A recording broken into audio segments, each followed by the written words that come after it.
Y quiero darle la bienvenida a una mujer que admiro, que quiero.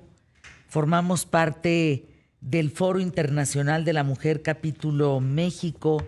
Es ya segundo o tercer libro que escribes. Es el segundo o tercero. Roberta Layuz, diplomática, escritora, embajadora en retiro. Y escribes Las Relaciones Exteriores de México, Roberta Layuz Vargas, editado por el Colegio de México. Correcto. Qué gusto saludarte. ¿Cuántos libros son, Roberta? Mira, ese libro es la segunda edición. Había escrito uno anterior sobre la política exterior del Porfiriato, pero este cubre desde la independencia hasta 2020. Publiqué este año otro libro que conversamos hace poco en nuestra asociación, sí, sobre la negociación del Temec, que se llama Pender de un hilo. Esa la editó, es una edición comercial. Es buenísimo ese libro, ¿eh? La verdad que sí. ¿Y está a la venta en Gandhi, en Sanborns, en todos lados? En todas las librerías, sí. Y lo mismo Las Relaciones Exteriores de México. Sí. Este está en venta en la librería del Fondo de Cultura Económica y en la del Colegio de México, pero pues también se puede pedir por correo a través de Libros del Colegio de México. Roberta Layuz, son muchos años de las relaciones exteriores de México. ¿Cuáles han sido, desde todo este estudio que hiciste, los grandes baches de las relaciones exteriores de México? ¿Cuándo hemos estado mal colocados en ese tema? Bueno, el siglo XIX fue tremendo, ¿no? Empezando por todas las guerras que tuvimos que librar. Libramos una primera guerra contra los franceses en 1838, que se le puso el nombre simpático de la Guerra de los Pasteles. Libramos la guerra contra Estados Unidos, en la que perdimos la mitad del territorio. Libramos una intervención francesa y un gobierno impuesto desde el extranjero con Maximiliano de Habsburgo. Entonces, el siglo XIX fue muy difícil para México. Realmente mucha gente está de acuerdo en decir que la segunda independencia y la independencia real de México vino con Benito Juárez, con el regreso de Benito Juárez a la capital después de que se expulsó a los franceses. Y de ahí empieza nuestra tradición de política exterior. ¿Es gracias a Benito Juárez? Pues sí. No se te olvide nunca la frase que entre los individuos como entre las naciones el respeto al derecho ajeno es la paz. Y esa es la base de nuestra política exterior. Y sí, por supuesto, es Benito Juárez quien sienta las bases para esas relaciones. Tú has tenido misiones muy importantes, muy importantes. ¿Cuáles de esas son las tres que más marcaron tu vida? Porque hay muchas.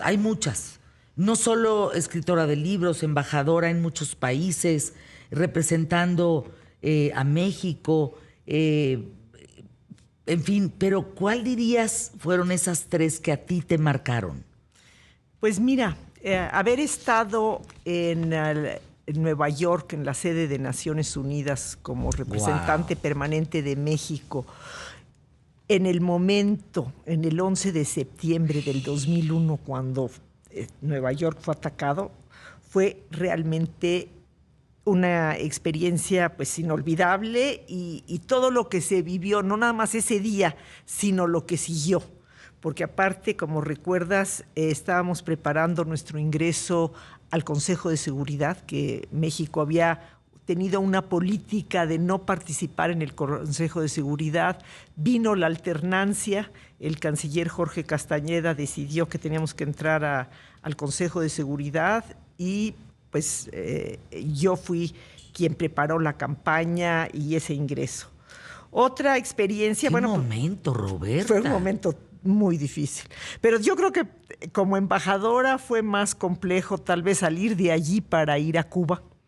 Uy, ¿Te acuerdas del Come si te vas? El Come si te vas te tocó a ti. No, a mí me tocó ir a recomponer las cosas después del Come si te vas. Perdón que me ría, pero qué irreverencia del Come si te vas. Sí, fue algo durísimo. Yo me acuerdo, estábamos en el Consejo de Seguridad Y yo veía que los rusos leían sobre el Come si te vas en cirílico y los chinos en sus ideogramas y todos me preguntaban y yo decía que ya pase esto, que ya pase, que ya se vaya. Cuando me invita el presidente Fox a ir a Cuba, yo no lo podía creer. Dije, qué barbaridad, esto sí que va a ser difícil.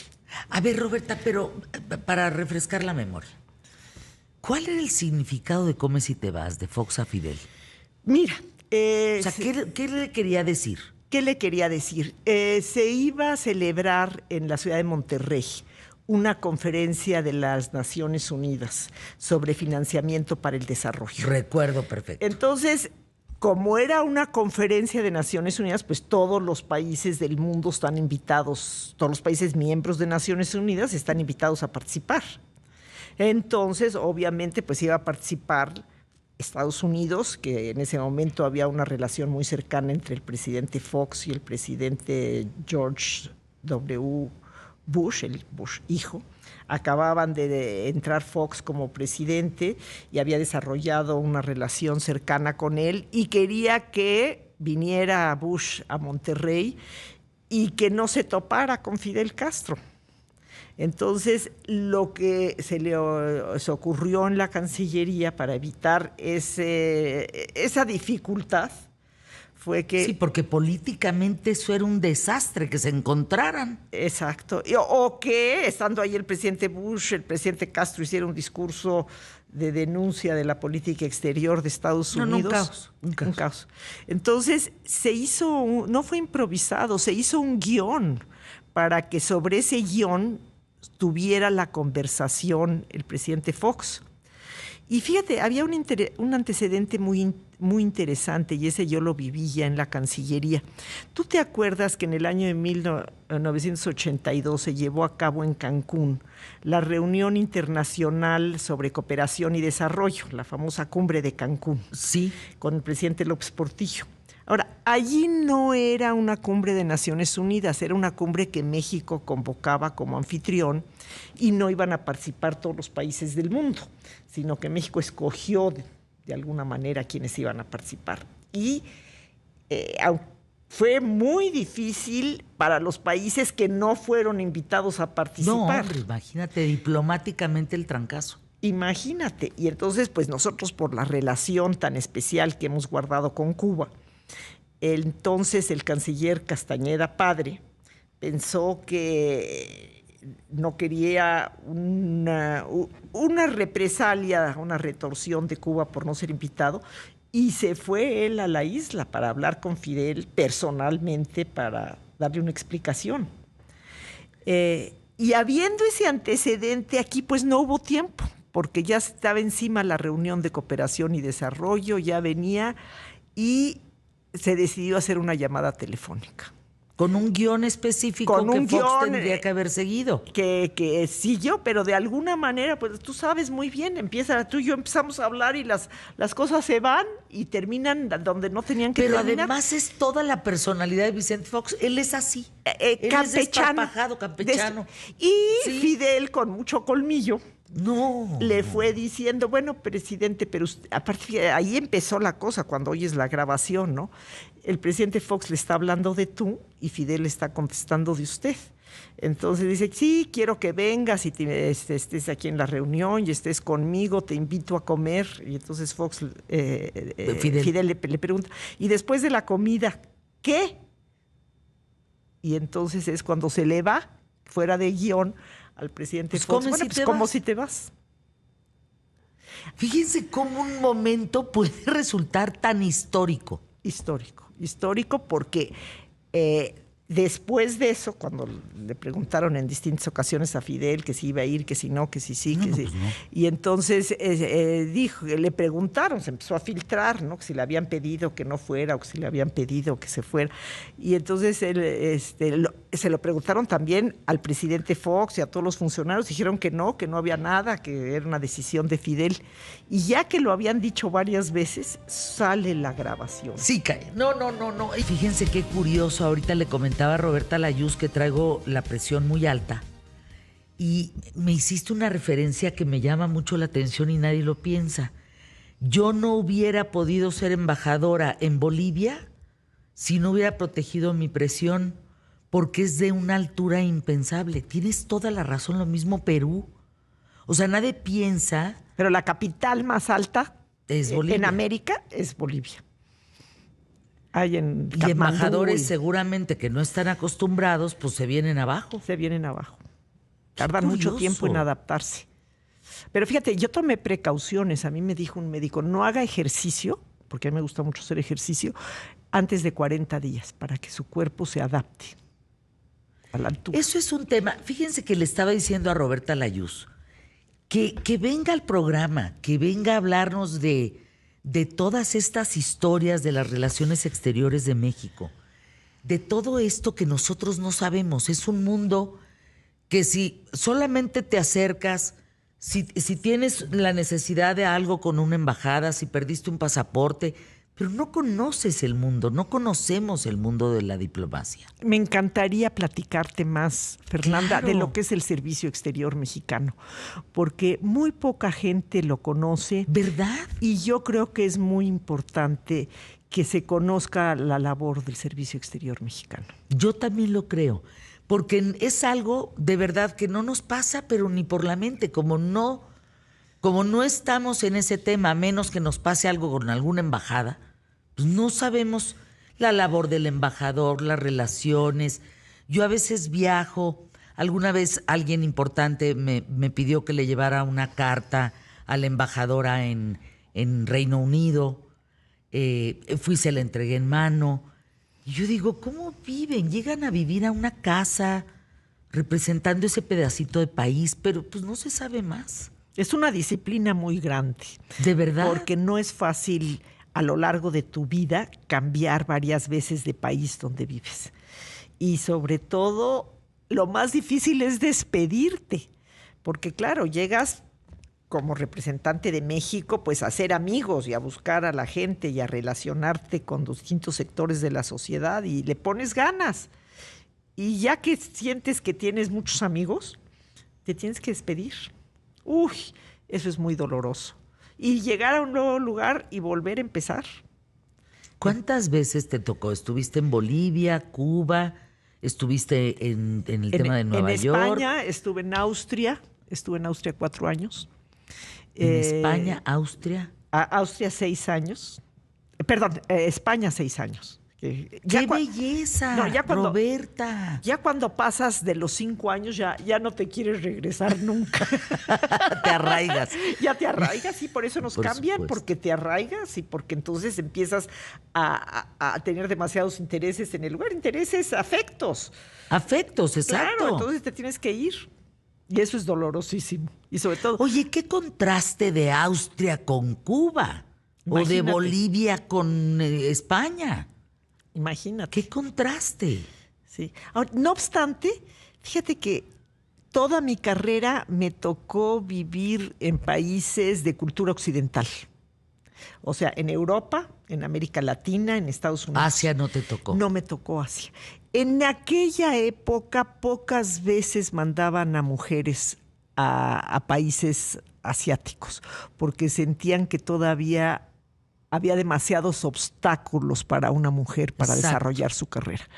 Y yo te cuento, no me lo vas a creer, Fernanda, cuando yo llegué a Austria, a Europa, en 1995, la gente le sorprendía muchísimo que una mujer fuera embajadora. Era algo todavía extraño. En los 90. Sí, sí.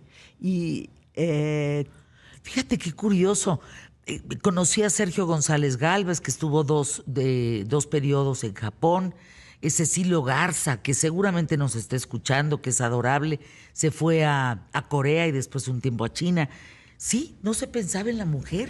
No. Y sí había obstáculos, ¿eh? Sí en había Asia, obstáculos. sobre Mira, todo. Yo pasé mucho tiempo como representante permanente de México ante Naciones Unidas, 4 años en Austria y 2 en Nueva York. Donde de tiempo completo tienes que estar tratando con gente de todo el mundo, de estar negociando. Y sobre todo... ¿Qué negocias? Mira, en Austria se maneja en Viena el tema de las drogas. y para México es muy importante.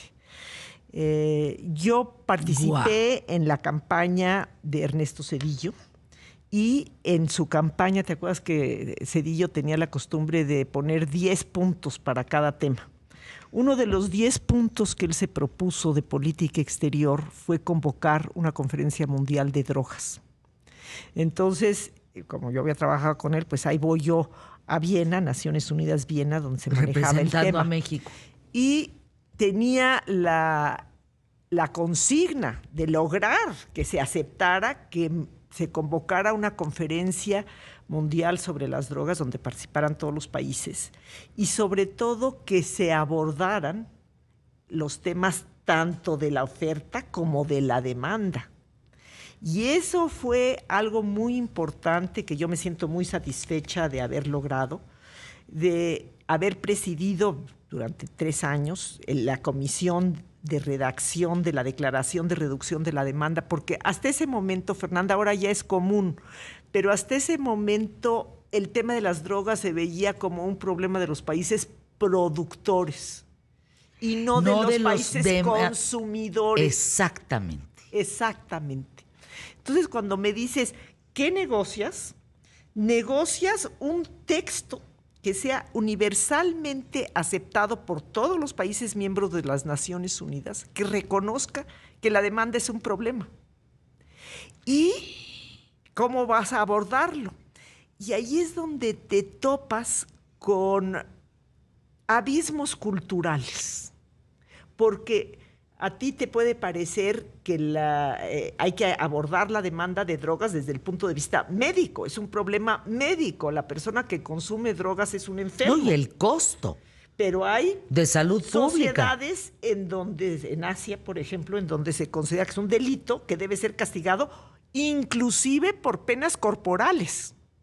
O sea, no existe la redención de las drogas. Fíjate qué importante, porque aquí detrás de todo esto también son temas religiosos, ¿no? O sea, ¿cómo haces un texto? Porque la cultura claro. occidental, en la cultura cristiana y sobre todo en la católica, existe el perdón. Pero ¿no? En otras culturas no existe este concepto del perdón. Entonces, el que comete un crimen relacionado con las drogas merece una pena inmediata y penas durísimas, durísimas, ¿no? Hasta la muerte, inclusive. La pena Entonces, de muerte ¿cómo existe. poner de acuerdo Entonces, a todos? ¿cómo poner de acuerdo? No, qué brete.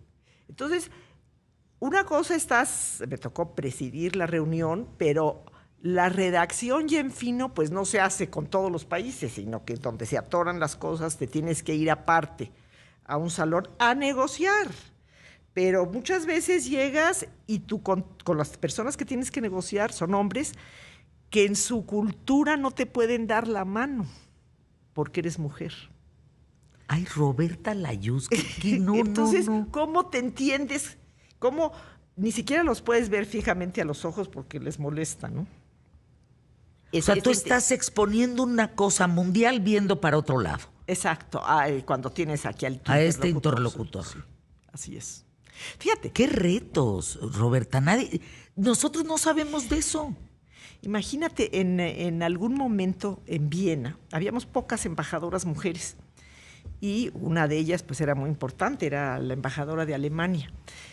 Y ella dijo, pues estamos en Europa y no es posible que nuestros colegas del mundo árabe no nos den la mano, no nos saluden. Aquí es una costumbre en Europa, tenemos que exigir que nos den la mano. Entonces fue con el jefe de protocolo del gobierno austriaco y le dijo, oiga, usted tiene que hablar con los embajadores del mundo árabe que pues aquí estamos en Europa y aquí en Europa se acostumbra que la gente se saluda y se da la mano, y que es una discriminación que están ejerciendo hacia las embajadoras mujeres no darnos la mano. ¿Y lo logró? No.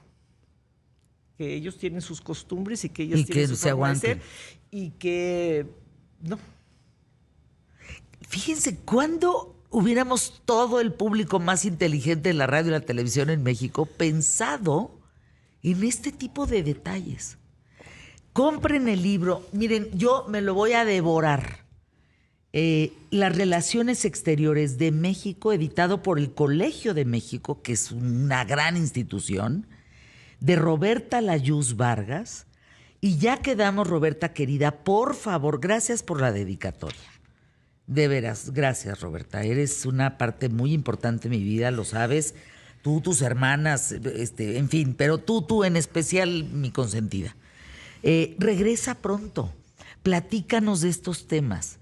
Y mientras nosotros, ¿qué les parece que Roberta nos deja la tarea de leer su libro para que cuando vuelva, pues estemos un poco más empapados, por lo menos de la historia de las relaciones exteriores de México? Gracias por estar aquí. Gracias a ti, Fernanda. Qué deleite. Dice, yo me quiero quedar con esa señora que haga sajo de embajadora. Yo quiero que esté, y además guapa, dice Alberto Chapa de Chihuahua. ¿Qué le pasa? Nomás de escucharla, yo ya me quiero sentar a echar un tequila con ella. Bueno, un cafecito, ¿no? Por la hora.